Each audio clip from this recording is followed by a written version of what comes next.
সেটা হলো যে ওই একটা লোক এই নতুন রোবট কিনে নিয়ে আসছে, কিন্তু রোবটের প্রবলেমটা হলো যে ওর সামনে যদি কেউ মিথ্যা কথা বলে তাহলে একদম কষে একটা থাপ্পড়।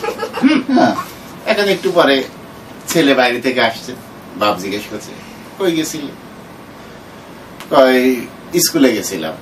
রোবট ঠাস করে একটা চড়, বাপ তো বুঝে ফেললো যে সে তো স্কুলে যায়নি, সত্যি করে বল। সিনেমা দেখতে গেছিলাম। রোবট ঠিক আছে, আর কোনো কথা নেই। কি সিনেমা দেখলি? Harry Potter. দিছে ঠাস করে একটা চড়। সত্যি করে বল কি সিনেমা দেখলি? ওই সানি লিওনের ছবি দেখলাম।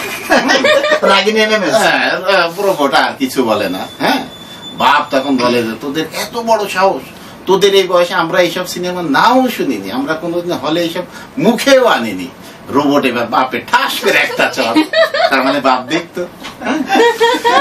আমার মা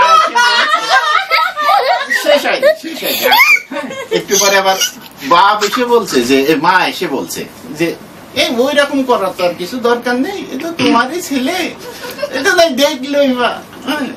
রোবট আমার মার একটা ঠাস করে